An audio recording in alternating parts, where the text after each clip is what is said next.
We know there are many choices in internet radio, and the staff and host of LA Talk Live would like to thank you for choosing the internet's hottest destination for the most eclectic sound and invigorating talk. This is LA Talk Live. We are more than just talk.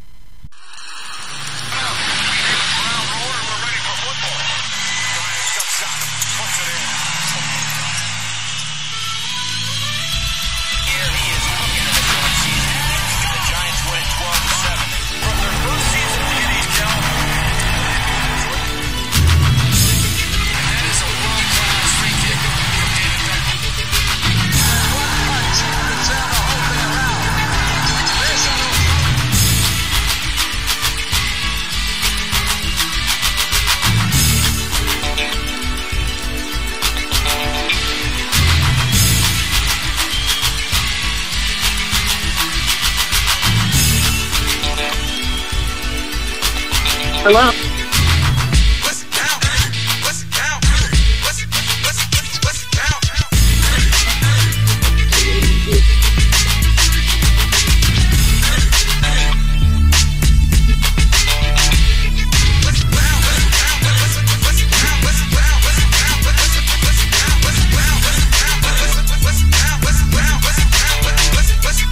Basketball is my favorite sport. You know I like the way the dribble up and down the court, fast and slow. 25 years ago, the WDC, and it's me, your man Curtis Blow. From Dr. J to Michael Jordan to Kevin Durant, who leads the whole league in scoring. Wayne Wade down in Miami, making a name. I love this game. To the NBA Hall of Fame, slam dunks, alley-oops, and the give and go. Vince Carter, Superman, and my man Carmelo and Rondo. Over in Boston with the big three, captivating audiences across the country and ruling the world like LeBron the King. I say, man, Kobe sure has a lot of rings. I do my thing, not for the bling bling in the amount. It's the NBA Finals, so what's the count? Good afternoon, good afternoon. Welcome to WDC Radio. I'm your host, I'm WDC. I got a very special show for you today, so my caller, I can see you. Just hold the line right there. All right, thank you for tuning in. This is WDC Radio. This platform is for sickle cell trait, sickle cell disease awareness, but as you know, I advocate for all types of causes because it's about humanity, it's about people, and we all are related. Just in case you didn't know that, we are related. We're human beings, not human doings. So today I got two segments for you. I'm going to have a sickle cell awareness segment for you, but I also have another spot that's very important. I was introduced to this family, and once you hear this family's story, you will be able to look in your life and be like, wow, and how you can relate, and maybe even find a place in your heart to even help. Okay? So if you have any questions, make sure you call in 323-473-3100. You can see the number down there below me right there, 323-473-3100. Again, thank you for listening in. This is my theme song, Curtis Blow. You heard, that's right, rapper and pastor Curtis Blow, Young Ice, and this is my favorite verse right here. This is IG the Great. Check it out. Greatest upset in history, know that the sports fighter. Put me in the Olympics, I'm guaranteed I'm the torchlighter. Provider of all the lyrics that are blowing scorch fire. I'm in the locker room, getting my hands taped. Thinking speed of a cheetah, the strength of a man 8. I'm feeling bad what I'm about to do to this man face. But he the opponent, so I'm on the loss I can't take. Magic Mayweather, swag like Ali. You think you way better, homie, than I see. And then I they call me Hitman, Tommy Hearn. And y'all be biting like Tyson, I learned. And I don't gotta be flashy in front of the camera. All I do is show my warrior hard like Evander. Never been knocked out, but I've been knocked down. As long as I make it to the next round, what's the count?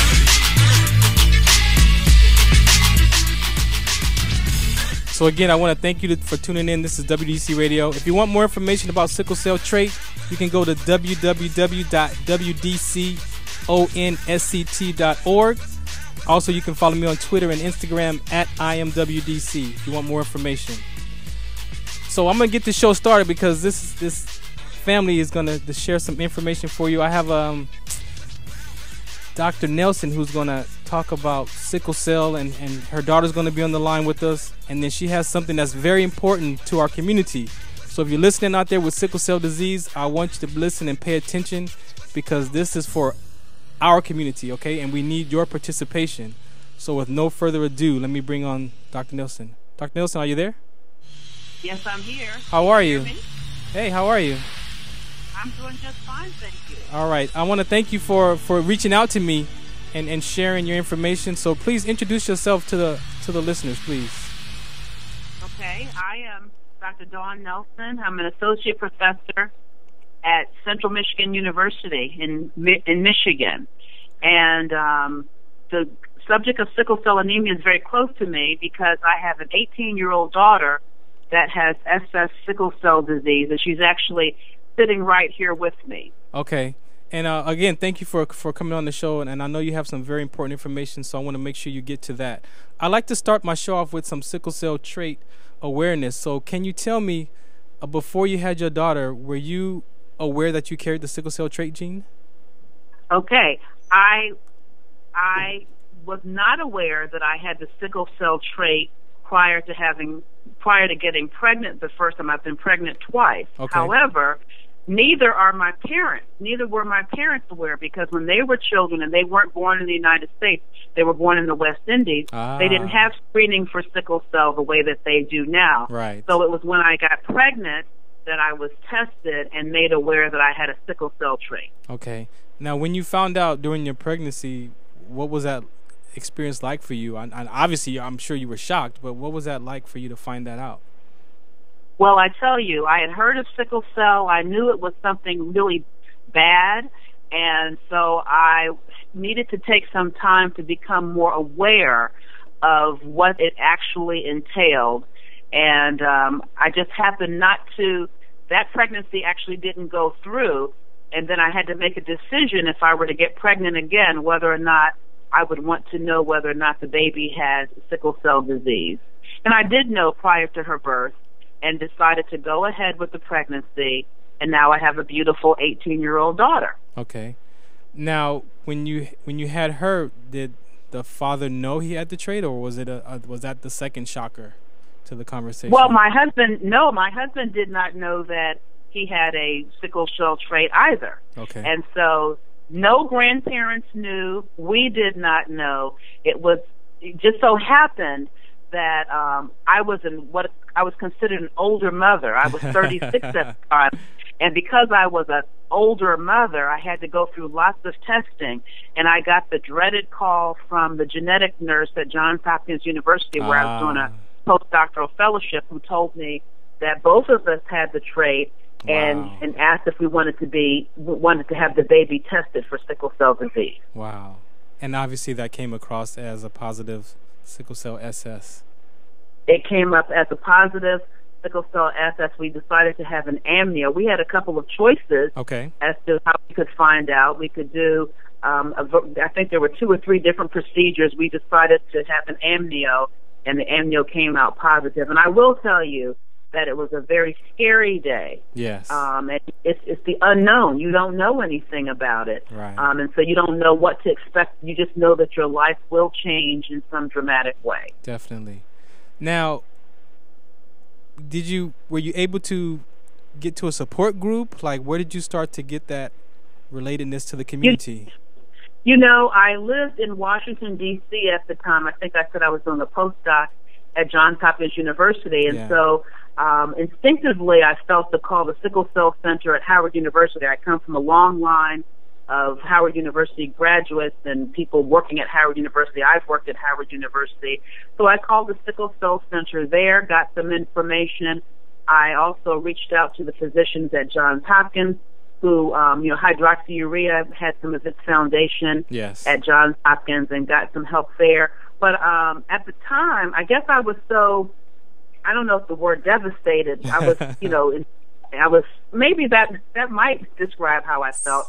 A support group wasn't made available to me. I didn't know if there was one. I didn't know what I didn't know, to be honest. Right, exactly. So to answer your question, I did not take advantage of a support group. Okay.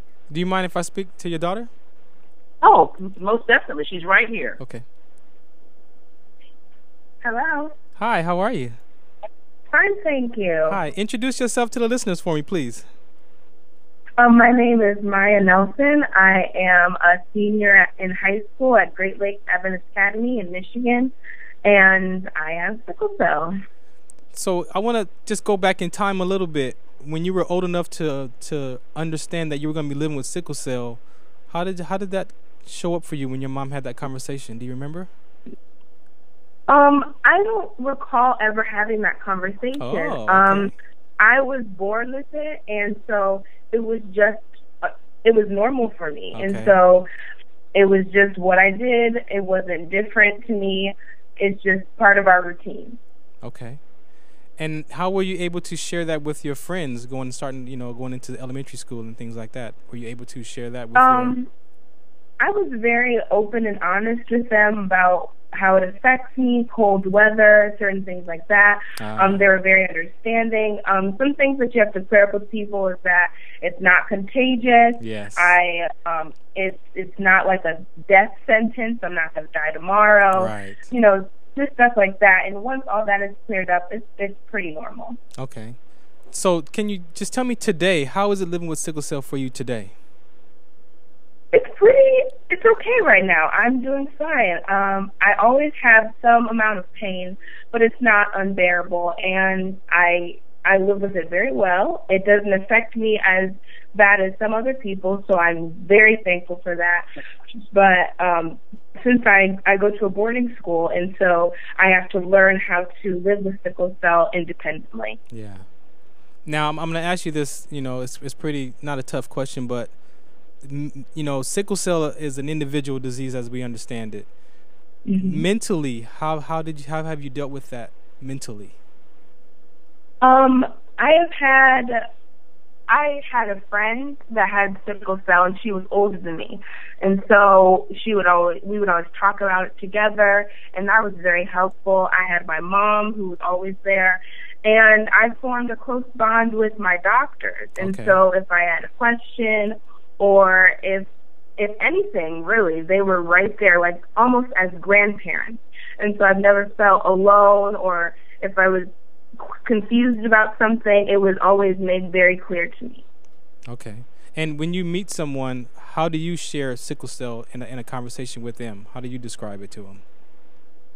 I describe it as a blood disorder. It affects my blood, and I describe sickle cell as some of my cells are sticky, and they stick to the inside of my blood vessels, and I interpret that it's very painful wherever that is, and that it affects me sometimes but not all the time, and that I'm okay, I can live with it. Okay. And give me, there's so many different stigmas and myths about sickle cell. What is that one stigma that you just want to see disappear?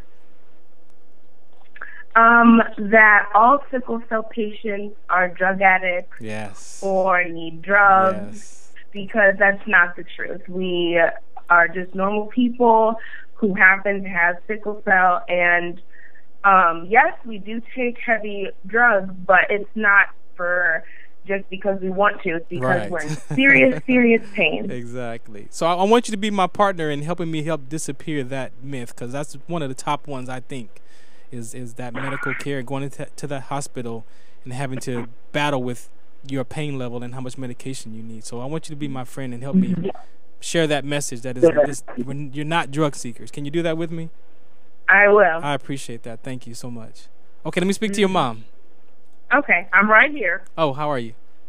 Okay, so as a parent and a caregiver with your daughter living with sickle cell, can you share a little bit about how that was for you living with sickle cell? How that was for me emotionally, or how that was for me in terms of how it affected my life? How it affected your life first, and then we'll talk about the emotional aspect. Okay, this is how it affected me professionally. I'm a professor at Central Michigan University. At a university, you're expected to do lots of research and publish a lot and be on committees and be a busy person. But that hasn't been possible for me because over the last 18 years, I've had a child who's been in the hospital over 60 times. And so I would say that I have not been able to participate in my profession as much as I have thought I would at the time I graduated. I definitely participate. I'm, working and doing well, but there are things that I thought that I could do career-wise that I just have not been able to do, primarily because when you have a child with a chronic illness, your priorities change.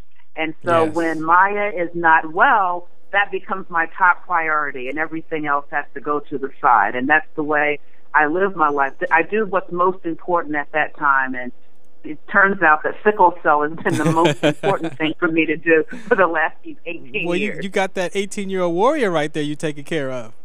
I got a warrior right here. She does well. She goes to a boarding school, and she can live with it independently. I trust her with meds. Her doctors trust her with meds. So we've been very blessed. I'm aware that there's some situations that are far worse than ours. Yes. But I will tell you that it has created, it has devastated our lives in terms of living as to what we thought we could do. Yeah. So give me that mental aspect of it. How did that, that mental? Oh, when your child's in pain, you're in pain. Yeah.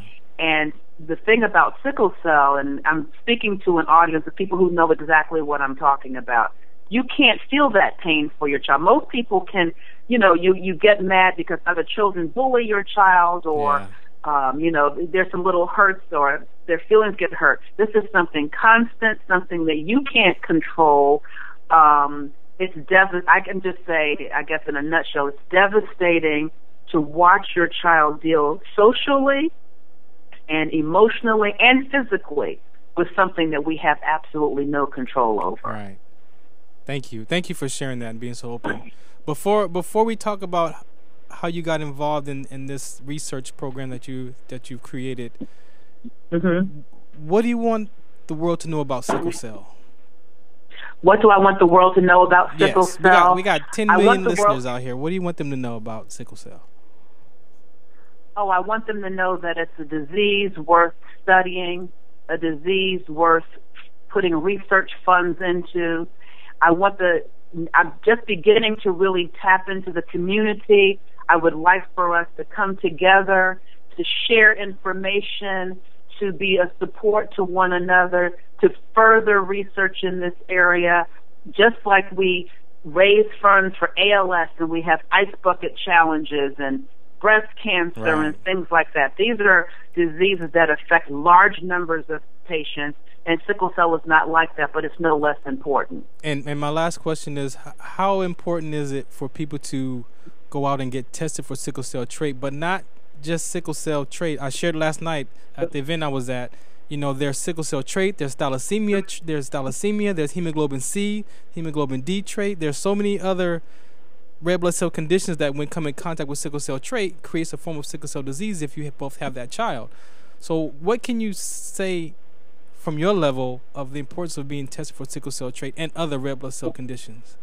Oh, I would say that it's of the utmost importance, especially in people of color. You need to know what you're at risk.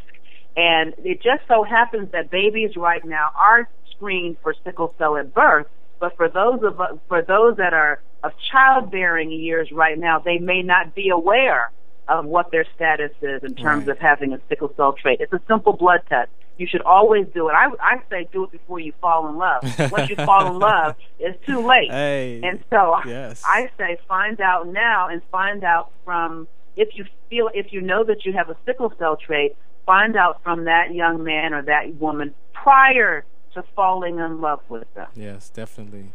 Makes that conversation a little bit more, easier. I think a lot of us we don't think about our bloodline. We don't think about those. We have a lot of superficial conversations. Oh, your eyes, I'm so in love, and not really have that heart to heart of like, hey, what's your background? Like, where's your family from? Before you fall in love. That's what I. Okay, so tell me, how did this research come about? Okay, well, I am an audiologist. An audiologist is a person who evaluates patients for hearing disorders, balance disorders. We are the ones who determine whether or not your newborn is deaf or, have hearing impairment. That's what an audiologist does. Okay. And I am an audiologist. I went to a meeting at the FDA in 2013, and for the first time, I saw a room full of adult sickle cell adults living with sickle cell. But what I also noticed were a lot of canes and a lot of walkers, and people using walking aids. And I stood and asked the question: how many of these adults had balance or dizziness problems and how many had hearing loss. And more than a third raised their hands. And I asked whether or not that would be an area that they thought needed some significant research in order to improve the quality of their lives. And lots of people said yes, they signed up in order to be contacted later. I think I put my name on that list, huh? What did you say? I think I put my name on that list, didn't I? You did put your name on that list, which is why you and I are in contact with each other, and which has culminated in me speaking to you today. Yes. That's correct. So we've developed the research study, but I've developed another roadblock. And so you're helping me to get the word out that this survey exists, and we would love for some adults living with sickle cell, all that can, to participate in this very short study. And the reason why, you know, I had her come on because, you know, everybody, it seems like this community, everybody has their own their own lane. So many different researches and conversations, and I just think that we're not united. You know, we want to find out, we want to find a cure, we want to find things that help our community, but we don't want to participate. So I share with Dr. Nelson, like, in the past, there's been, you know, the community's been taken advantage of, if you look at it, and so the trust factor's not there. So I said, you know, I've invited her to come here, share, let the people know who you are, your life experience with sickle cell, and how important it is to you. So when they hear your survey, your research, you know, now there's another connectedness to you versus you just coming out saying, go to my research and help me do this. You know, I think it just shows up different. So I thank you for coming on the show. I appreciate you. I appreciate it, and what I want to say is that hearing disorders and balance disorders of dizziness are important, but what we need to know right now are what percentage of the adult population living with sickle cell has a balance disorder, dizziness disorder, and hearing loss. And we don't have that information. Right. And if they don't participate, we can't get that information. Therefore, no one would put money behind it to support research to improve the quality of life in those areas. Definitely. All right, I have a caller. Let me see who this is on the line here. Okay. You live with What's the Count? Hey, I believe my mother and stepfather are going to be on the show right now. Oh, yes. They're sitting here with me right now. They're going to be on the second half of the show, so you can call back about 4:35. They're laughing you guys at me. You guys want me to call back and maybe say something? Or? Of course. Just call back in about... My name's Michael. All right, Michael. I'm sorry, what's that? I appreciate you. Call back in about 10 minutes for me, please. 10 minutes? And what, am I going to be able to get through? Because I don't mind sitting on hold. Oh, you can stay on the line then. No problem. Your mom's shaking her head. Yeah, okay, I'll do that. I'll just put it on speaker and set it down. I'm watching it right now. All right, no problem. Thank you. Thanks for calling. Okay. Yeah, I'll sit on hold. Okay. Dr. Nelson? Yes, I'm here. Okay, so how can they find out information about this research? Where can they go?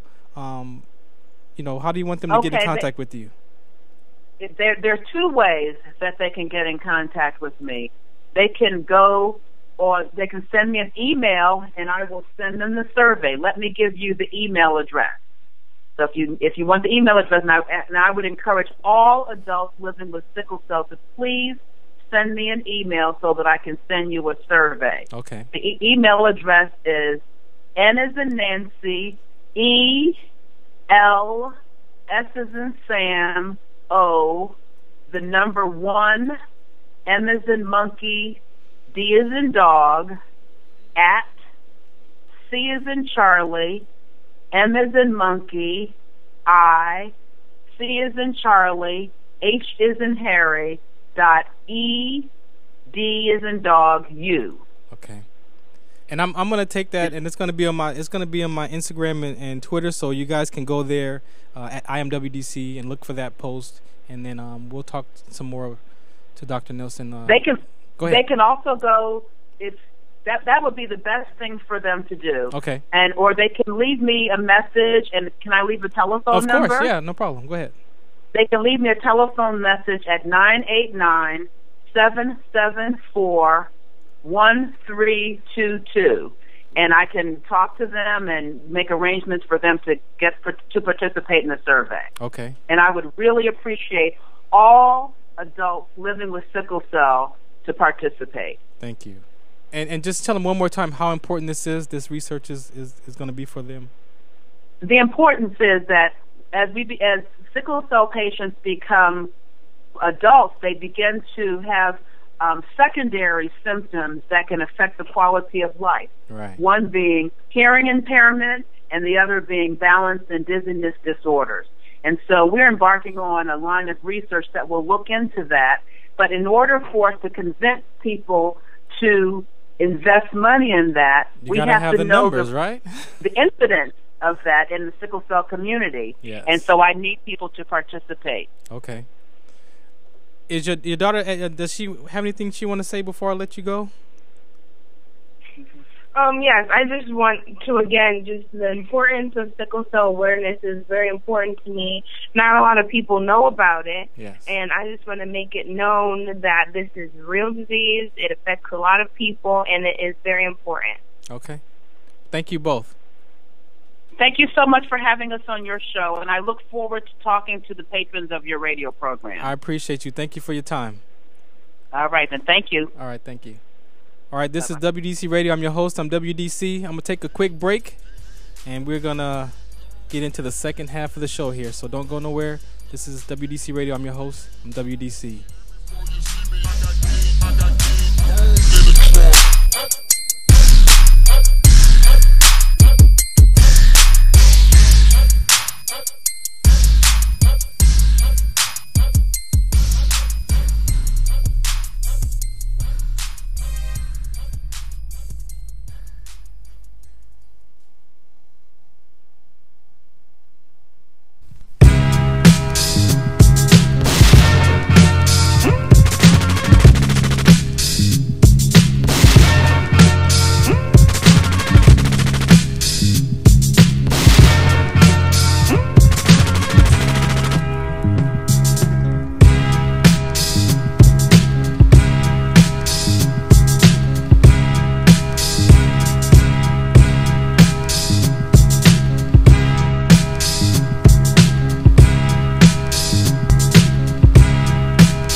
This is SCTD.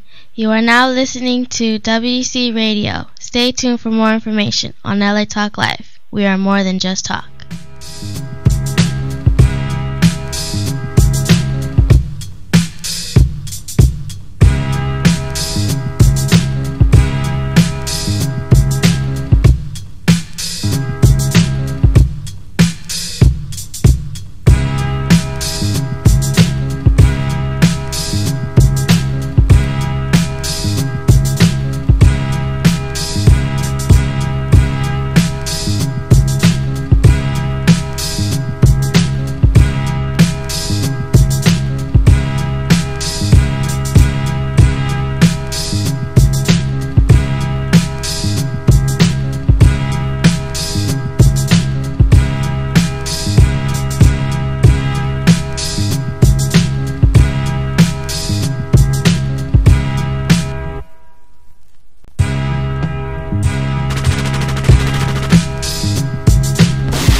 Welcome back to WDC Radio. I'm your host. I'm WDC.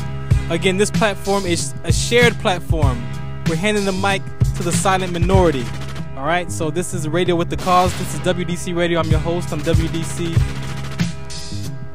You know, I advocate for lupus, sickle cell, bullying, mental health, so many different aspects. As you heard, sickle cell, there's a lot of secondary complications that go with it that need to be addressed as well. So when you talk about one thing, you have to realize that it also relates to other communities. People with lupus, we know they have that depression, they have that mental aspect. We all have pain.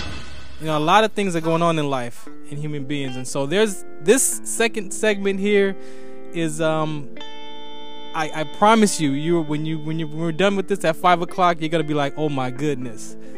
So I was introduced to Rena through Lisa, and shouts out to Lisa for her connection and her assistance in helping me with my platform and bringing my awareness to the community and being able to, again, share information.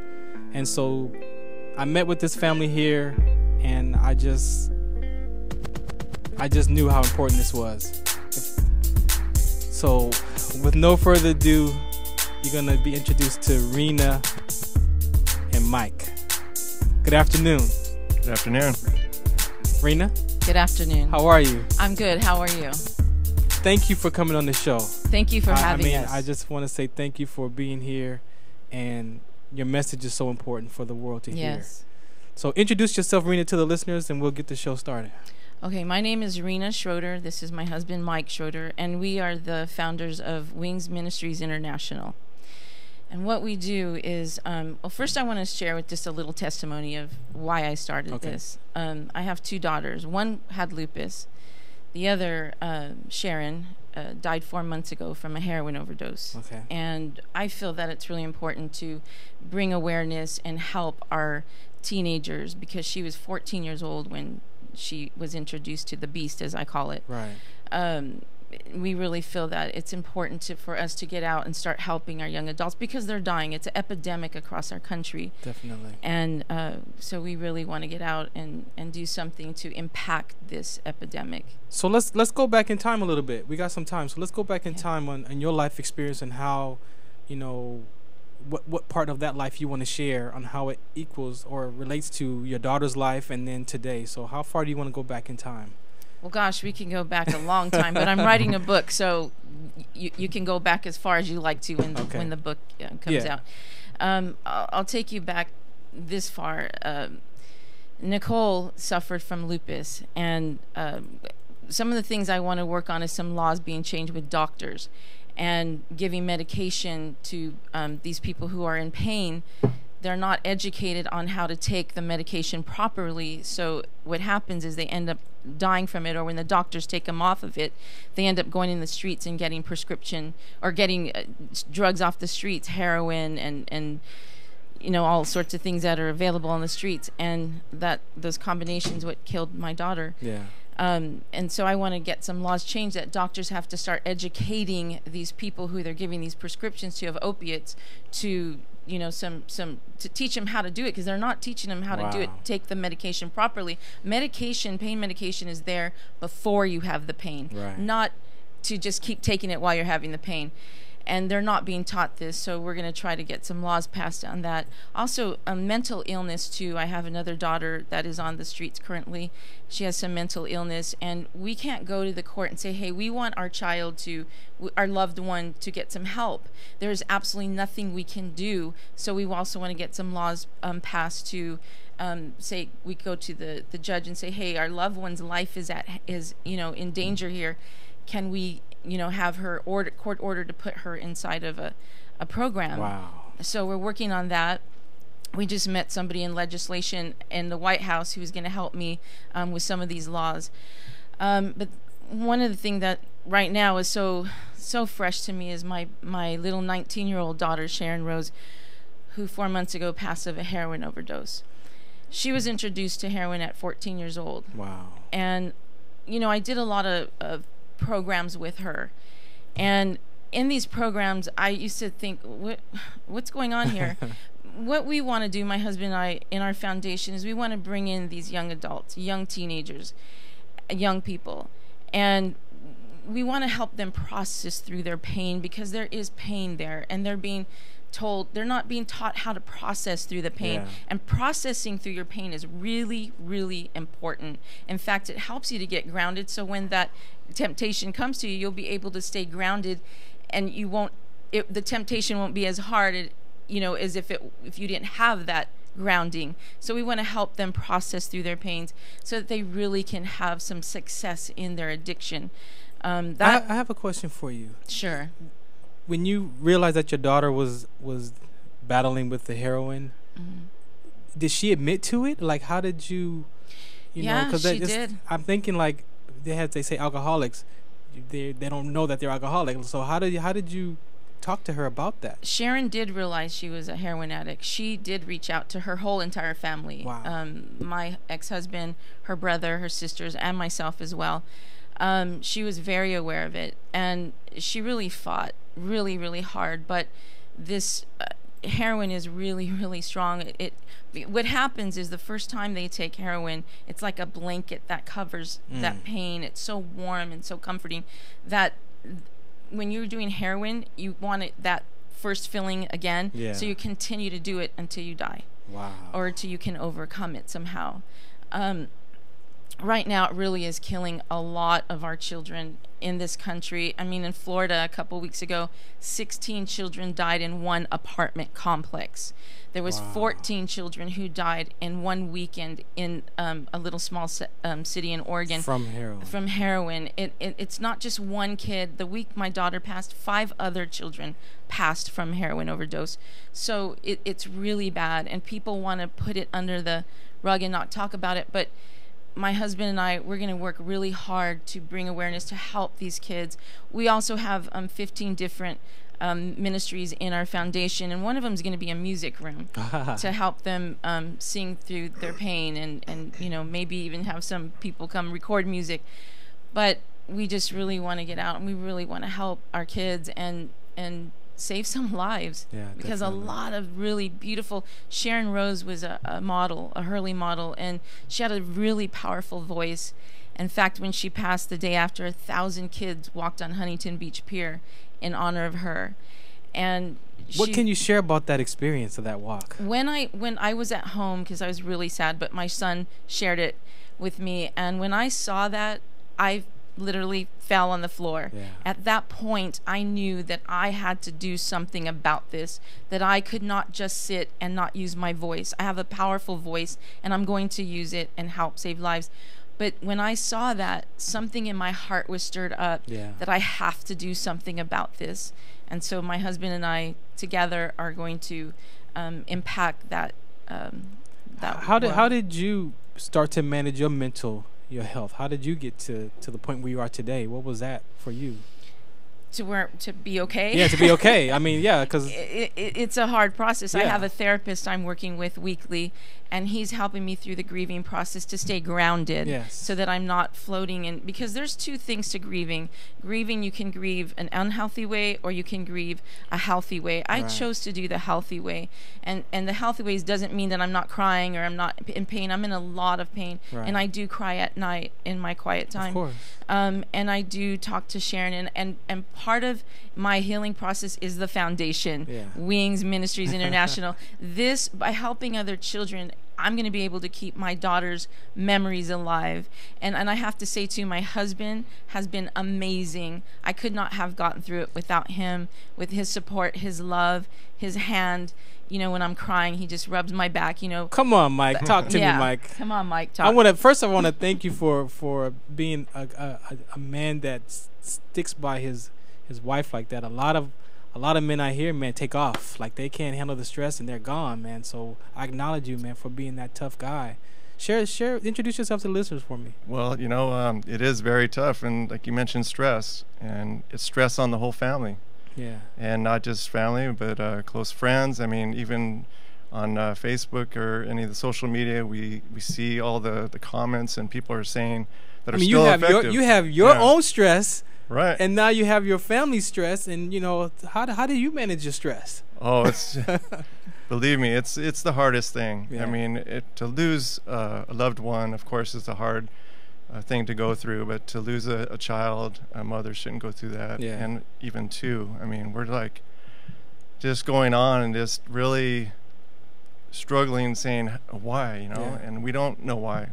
But the thing is, as you know, for me, as being a husband to my wife, and she's beautiful, I mean, and she loves people, she loves her kids, and just wants to see everybody just have that peace, you know. And it is the hardest thing, but for me, you know, I get comfort for comforting her, because when I see that she's coming through it, she's got peace, and she's having her ups and downs, You know, people ask all the time, you know, how do you do it? And actually, you know, there's only been a few that have asked me. Right. Because they always go to her, yeah. you know. And I'm just glad, because when they see that she's coming through, and the mourning process is taking support system is huge. It is. Huge. And, support system. you know, we have great friends that are there to be there with us through it, and they've been there the whole time, you know. And it's like, that's what we need, is the community. And how did you, you know, this Wings Foundation, how did you add your piece of your vision and your life experience into this, you know, foundation? Well, myself, you know, back in the 80s, I'll go back that far. But back into the 80s. You know, I had my own addiction problems, and so I, you know, I have 3 kids myself, and they're grown, and they didn't really get to see a lot of that going on. But when I was 29, I came across and said, that's it. Yeah. You know, I had enough of it, and that was it. So it was you done. can definitely and one day, relate to the situation. So when it comes to the addictions, it wasn't heroin, but it was an addiction that had a hold on me. Yeah. And I said, you know what? I have to be able to stay clean and just keep a straight head on myself. And since I was 29, and it's been 21 years now without any drugs. So, wow. And knowing that I know we can come through it, you know, a lot of people think that because of this drug is so powerful that everyone just, they check out and they're done, and eventually it takes you. Yeah. But I know that with anything, whether it's alcohol, drugs, heroin, everyone looks at heroin as the worst and the strongest addiction to get over. But I know there's still hope, and you can come through that. Definitely. I just, again, it's amazing how you two came together and your visions interact, and you have this foundation. Rena, what is it? What do you want the people to know? Well, first of all, it's God that gives me strength every day. My faith in Him. Yes, I have a strong faith in the Lord. And, of course, I want to mention Him. And that's really where I planted my foundation. I planted my feet, and I'm grounded in Him. And how the foundation comes, I'm doing youth conferences and speaking to younger age of 9 years old until 25 years old. See, people don't understand that even as young as 2, 3, 4, 5, that they're human beings. Yes. That they listen and they absorb and they understand where there's negative and positive, and for some reason in humanity we focus on that negative aspect of life. Mm-hmm. It draws us to whatever, I'm not good enough, or I'm not worth it, or all these things. That why does that happen? We don't know. It's just a natural survival tactic that we do as people. That an 8-year-old, I mean, I look back and I remember there was articles in Michigan of 8-year-olds committing suicide, hung himself from his bed. Like, where would he get the knowledge to even do that from his own bed? Like, what's going on with our teenage, the youth? So important. Very, very important. And I mean, this is a generation, our next generation, and they're dying off. Exactly. And who's helping And that's them? not a cliche. We say that the youth are, they're our future, but we say that as a concept and idea, but we're not really that's for real. Like, they're supposed to take over after us. And what are we leaving them with? They're so confused right now. So somebody has to stand up and say, hey, I love you. I'm here for you. I'm going to help walk you through this. I'm going to hold your hand through the process of your pain. I'm not just saying that. I'm not telling you out there right now, who's ever out there listening, that, we're here for you. You've heard enough of that. Yeah. We are here for you. We are a hand for you. We're going to cry with them. We're going to hold them through it because it's painful. Even in my own personal life, I've overcome some deep pain, and my therapist helped me process through it. And that's what everything that I've learned, I want to teach these children how to walk through it. And it's painful to walk through it, but if you have someone like my husband and my support system, my friends are amazing, and you have those people to help, and you have faith in God, you have that. It's not as bad as you would think it was, but it's so important to have that, to walk through the pain and through the process of that. You will come out on top. Thank you for sharing. You will, yes. And the beast, as I call it, it came to kill you, steal, and destroy from you. Yeah. But you know, the Lord tells us that He came to give us a hope and a future and to give us life, and that's what it's about, to enjoy your life. Definitely. And that's what we're doing. Unfortunately, this is all bittersweet, by the way. Of course. You know, but we are enjoying. We're going to enjoy our life. I'm going to enjoy meeting other children and helping change their life. See, the thing is, again, I have to relate to human beings that we think our life experience is a bad thing. Yeah. But we don't realize that it's aligns with our purpose, and when we share that experience with that, especially that negative experience, you can help educate or even prevent somebody else from going through that experience. Absolutely. So by you doing this and realizing that your daughter's voice can still be heard through her, whatever happened to her, it's important for other people. There's how many people on the planet now? 9, 8, 7 billion people on the planet. We're human beings. We all have that same life experience. We just respond to it differently.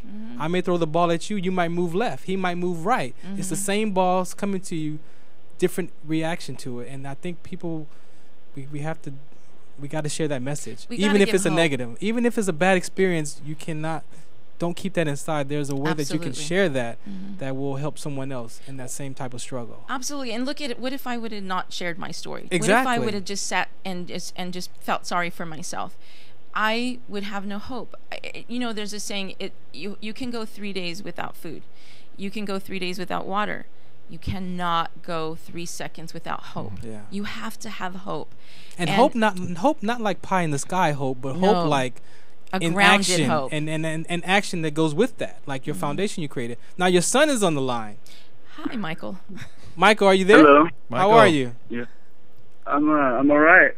So you've been listening to your mom. Very pretty. Oh, hey! Shouts out to his mama. Mike, you look pretty good too. All right. They look good on camera. Mike. Are they good on camera? Yeah, they look really good on camera. You're not too bad yourself, man. Oh man, thank you, man. I appreciate that. Okay, so what do you want the listeners to understand from a sibling perspective on the loss of a sister, man? How I got 3 sisters, 2 sisters myself, some stepsisters. I can't even imagine what that even feels like, man. I've lost my grandmother, you know, loved ones, but share with the listeners, man. How is it for you? The only way I can explain it is what you're asking me right now. People ask me every day, and I can't even describe it. I can't even talk about it. I just tell people not to ask me. Wow. But and that's how real it is. I'm just one of the strongest guys anyone will ever meet, and losing 2 sisters is just. It's something that no one should have to go through. Yeah. And I'm looking at them now, and I'm watching the show, and I can't believe that they look so strong. It's crazy. I'm like in tears right now. Yeah. What do you want to share? It's an everyday thing. What do you want them to know, man? What? I just want everyone to know that. Man, how do I say this? It's just not worth it. Just say whatever's on your heart, man. Just say it. It's just not worth it. I mean, I've been through everything, and I'm the oldest now, and the line of my family has changed, and it's not supposed to change like that. Yeah. I wasn't the oldest. I'm not supposed to be the oldest. I'm supposed to be the second oldest. Yeah. And now I'm the oldest, and everything that's been put on me, I haven't been able to live up to what I need. I've pretty much given up for a long time. But I mean, I know that I never will completely give up. I just gave up for some time. I needed some time to not deal with this. Of course. And I just wish it didn't happen. I wish everyone that is about to die or kill themselves by putting a needle in their arm, I wish they could hear this right now and see me sitting here just broken and. Well, they're listening. Just best believe someone's listening, man. You're not here by no mistake, man. Someone is out there listening that they needed to hear your voice, and maybe they're a brother like you that has a sister or a brother that's in that same situation. So, are you going to work in the Wings Foundation? You got to put a position in there. Or what's your responsibility over there? Yeah, my friend actually she made it for us, and my mom and Mike were able to take over because I just right now at this time I have to go through certain stuff so I can help my sisters, of course, and while they help everyone else, you know, and while they help too, and I'll be involved in that as well. But I have other things I have to deal with right now, of course. But yeah, I definitely am going to be involved, I am involved. I just I'm still going through stuff that I need to go through for in order to be able to help in the way that I need to help. Yeah, I totally. Because I'm going to be able to help in a way that's completely hands-on and just real, because I'm real, you know. Of course, man. I can't even begin to understand, but I can definitely tell you that I can put your shoes on and relate to you, man. And if it was a sister like my sister, something like that happened, I totally could understand why you would feel the way you feel. And so it's just real, man. And I appreciate you for being bold and coming on the air and listening and being able to share, you know, what you need to share for the listeners, because it's very important. Like I said, there's millions of people listening to this show, all different aspects of life, and this one is important to you, your parents here, and a lot of other people on the planet, man. So it's very important for you to say what you want to say. Okay.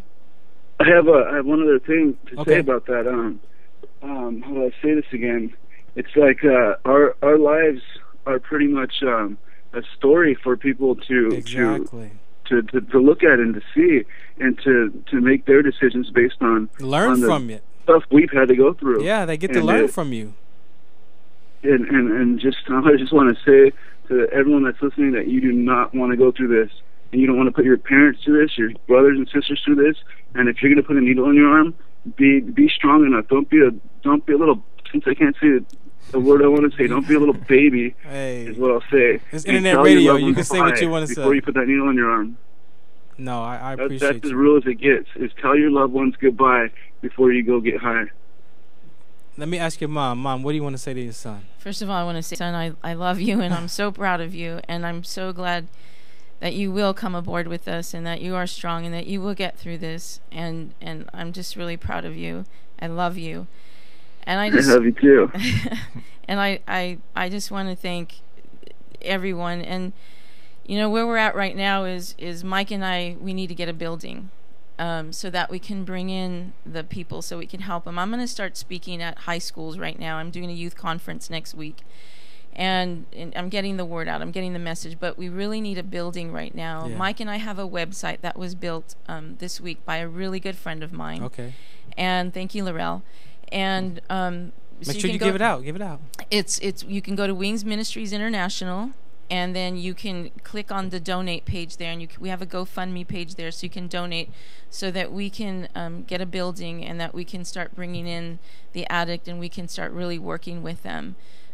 Because it's important for me to get out and get the story and the message, but we want to get, you know, hands-on with the addict and start loving on them and working with them. Definitely. And we also have doctors and nurses who are going to come aboard with us to help evaluate them. We have psychiatrists, psychologists who are going to come on board with us and work with these people. So we're not just doing it alone. We have a whole panel of people who are going to come work with us. So but we do, unfortunately, we're not millionaires, so we can't, you know, we do need a little bit help. And you will know, we also have you can click on another page. We have a jeweler that's working with us, and she's making these beautiful wings necklaces that on the back say, "Without faith, you cannot fly." And that was quoted by Peter Pan.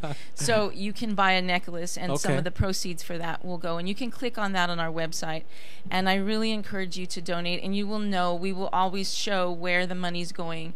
It's not for us, it's for the foundation. So you can be assured and feel safe in giving to our foundation. We have a caller. Let me see who's on the line. Okay. We also have Hello, caller. You're live. What's the count? Hi, my name is Kyle. I was just listening to your Talk Live radio show with Rena and Mike. Yes. Hi, I'm part of their foundation. My name's Kyle. I was on the Sharon's good friend to her daughter. Okay. I didn't know how it works as far as calling in, or if anyone was allowed to speak on their behalf. Yeah, of course. Or anything like we got a few minutes for you. What do you want to say? What do you want to share? Well, I just I just wanted to just back them up, and how important it is on what they're doing, and how important I feel regarding addiction and helping others overcome it. I'm also a recovering addict, and I love Sharon, and I have my purpose is to help others with this. So, well, thank you for being able to call in and share your message and support. Kyle. Thanks, Kyle. Yeah, I love you guys. We love you too. You have a huge sister. You have people out there ready for you. Yeah. Mike, what can you say to her son, man? I mean, that's man to man. What can you tell him, inspire and give him the courage? What do you talk about with him? Well, it's great that you're coming along, Mike. It's like I said before, it's the hardest thing to lose a loved one, a mother losing a child, or a brother losing a sister or brother. Something I can't even imagine that. But even as your stepfather, I'm here for you, and for all of the kids. I mean, we have. We can go and say we have the 8 with the 2 of course lost, but we have 8, so we have a big family, blended family, and you know what, I'm here for all of you guys, and I just appreciate you calling in and wanting to you have your voice, and we're here. Well, this is part of this is I just got done telling my mom that I had to go through a lot in order to a lot of stuff that you guys don't have to go through. A lot of bad stuff in order to be able to do what we need to do, and the only reason why I was one chosen to go through this bad stuff is because I'm the one that's strong enough to deal with it all. Yeah. And I've taken myself away from everyone for a while because I was ashamed and I couldn't understand why I'm going through this stuff. Yeah. And I finally realized that it was because that without doing that I wouldn't understand. Yeah. I didn't understand anything, so I had to go through a lot of stuff in order to get to where we need to be. Well, it is. And I'm here, so I'm here to stay. I'm not going anywhere. That's right. It is a shock for everybody. Nobody knows what they're going to do until the time happens, and we're all going to deal with it different ways. We got another caller. We got another caller for you guys. Live, what's the count? Yes, hi. My name is Lorel. Actually, my best friend is on the air. Yes. For this foundation. Hi, Lorel. Hi, Lorel. Hi, Lorel. Hi. What do you want to share with them? Well, I just wanted to tell them that I love them very much, and I'm so proud of you. I'm very so proud of you, Rita. I love you very much. I love you too. So, I listened to it. This is just amazing. It really is. Thank you. Very, very moving. Very.